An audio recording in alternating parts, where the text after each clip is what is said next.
Another Comic Con? Absolutely. Hey, what's up, guys? This is your boy, the Crazy Man. I'm getting ready for Cowtown Comic Con.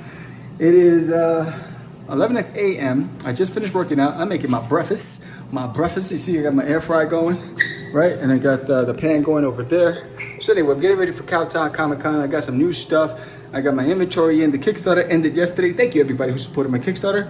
So I'm gonna walk you through my new stuff. And you can see there's chaos in my dining room. Don't judge me, please don't judge me. But look at this madness. This is chaos, bro. This is chaos.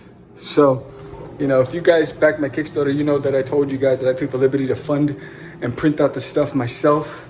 I was hoping to do better than the Kickstarter. We got funded. But in any case, it was successful. Thank you for the 60 backers. But I'll show you what's new for Cowtown Comic Con, and we'll go and I'll break down my setup. It's Friday, we're gonna set up today, and Saturday's the event. So I'll set up, you'll see my setup, and we'll talk to why I changed things since the last convention at Fan Festival. Peace.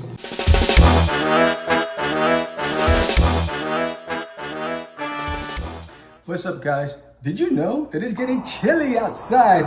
And we got hoodies, Duties got hoodies. You might want to go check out the link on dutiesworld.com and get yourself an official Duty hoodie and become a Dooster. Wear it loud, wear it proud, let everybody know that you're down with the duty.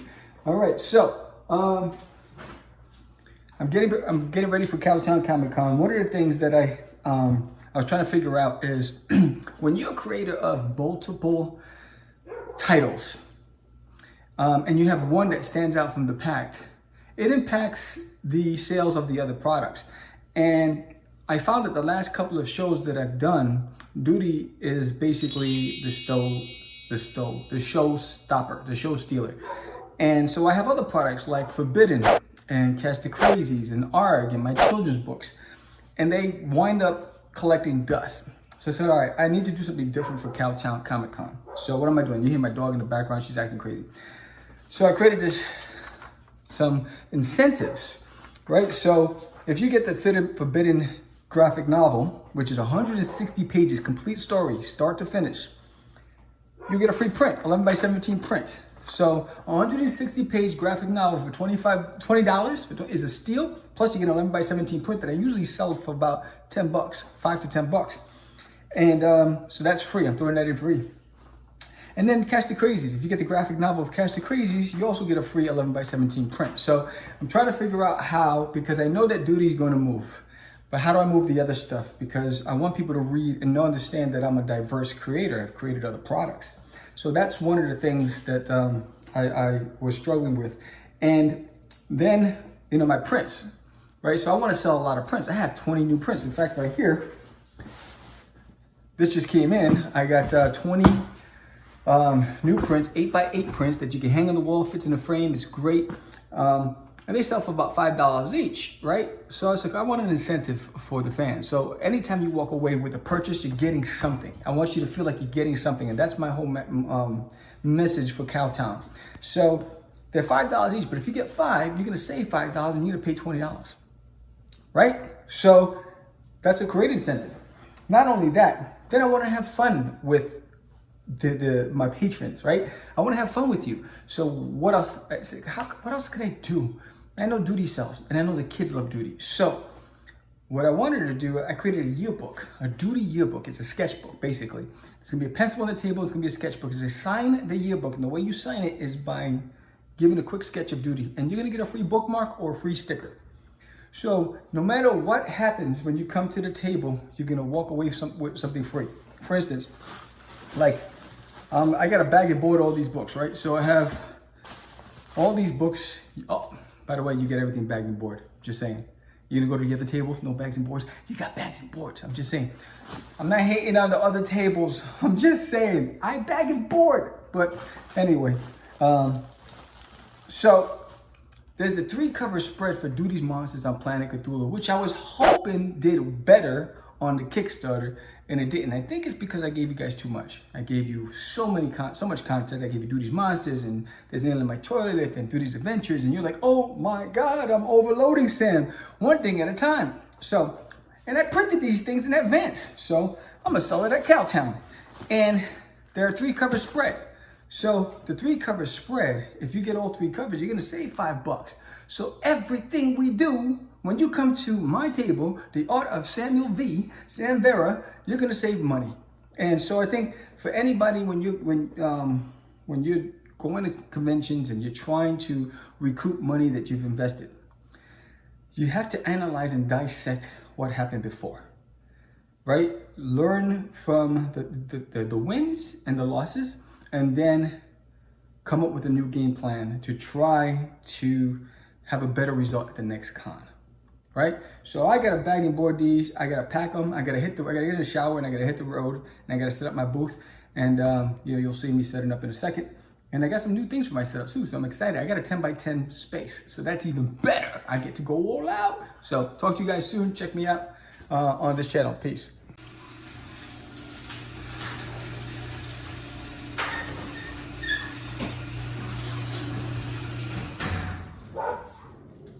It's okay, Mama. It's okay.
Right, so that was exhausting. So let me explain.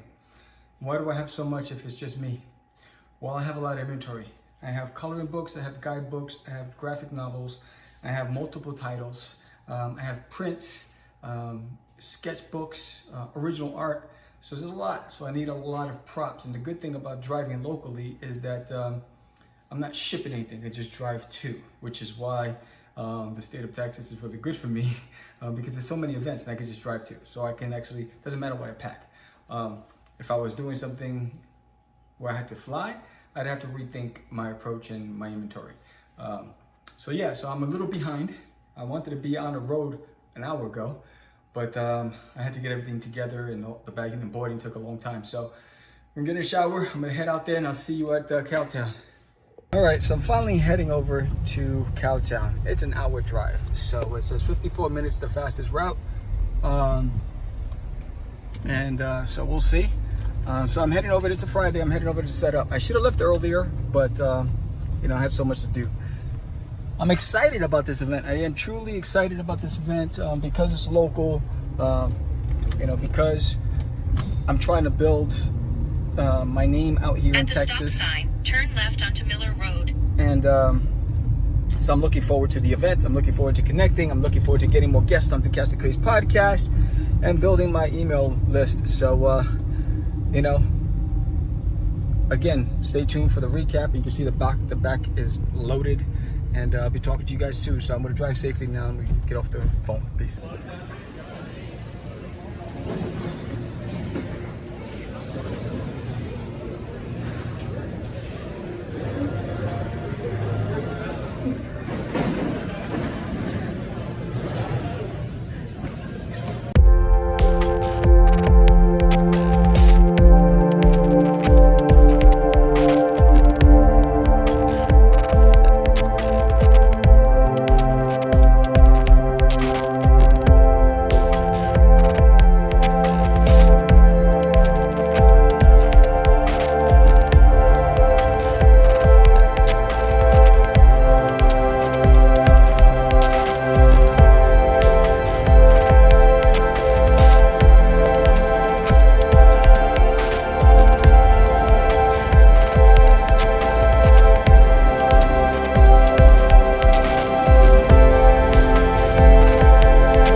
So the setup took approximately 2 hours, about an hour and a half to 2 hours between unpacking everything, putting up the banners, setting it, figuring out how I wanted everything to be displayed. You know, it would go quicker when there's another person, but I didn't have the opportunity to have a second with me until the third day when my wife joined me. So I sped it up as best as possible, and even as I sped it up, it still was about 9 minutes long from a 2-hour setup.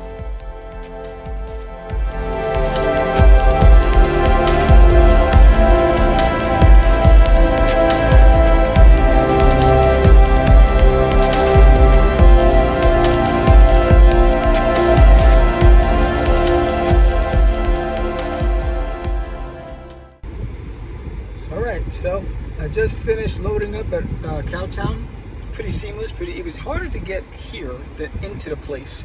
It's such a big facility, but it was easy to set up, and I love where I am. So I'll check you out in the morning.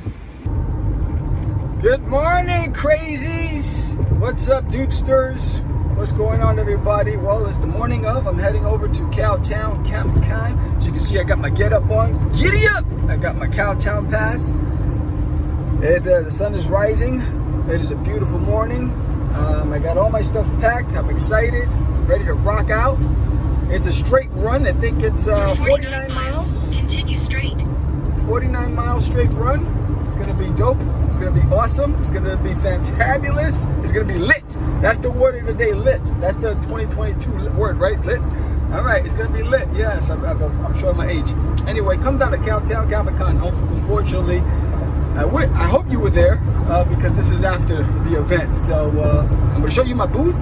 You saw the setup, or at least me setting it up. Now I'm gonna show you what it looks like when it's done. Talk to you guys soon. Peace.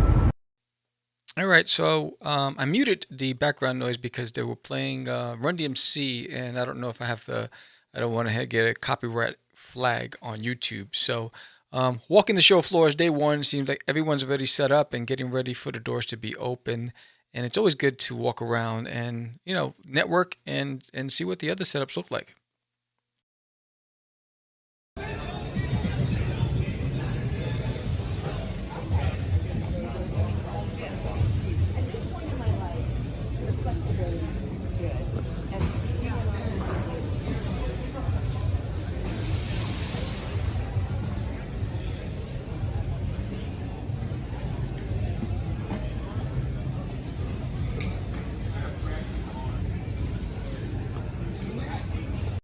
So in my haste, I forgot to actually record the table. So here's my setup. I was actually pleased with the setup and the way it looked because you can see I had a lot of merchandise. Hey, did you know that dudesters love to rock There's an Alien in My Toilet gear? And now winter's coming, and we got the hoodies. So get down, this is lit, this is fire, it's fuego. Get yourself a official There's an Alien in My Toilet hoodie, and let's get things going. Anyway, day 3, Cowtown Comic Con. So, day one was a little interesting because there were people. It wasn't as crowded as I anticipated. There was not like standing room only. There were a lot of people shopping for toys, and it was a little challenging. And I'm gonna break that down. And I didn't do as well as I expected. Duty continues to be the #1 thing that I drive, but it's hard when you have multiple titles. And I had everything spread out evenly, but everyone's just focused on duty. And I'm trying to push Forbidden. I'm trying to push Catch the Crazies. I'm trying to push my kids' books. So today I'm going to minimize. I'm going to remove a lot of stuff from the counter and just focus on one thing, which is duty, since that's what everyone seems to be interested in. So we'll see how that does today. But so it's the last day. It's only a 5-hour day, 11 to 4. So I'm getting ready to hit the road. I'll see you at Cowtown. Peace. What's up, babe?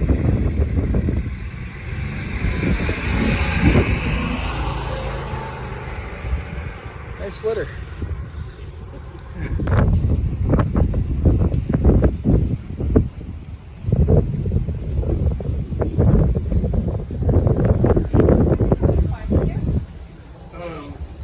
They're saying about, I guess, 3:30 or so. Come back.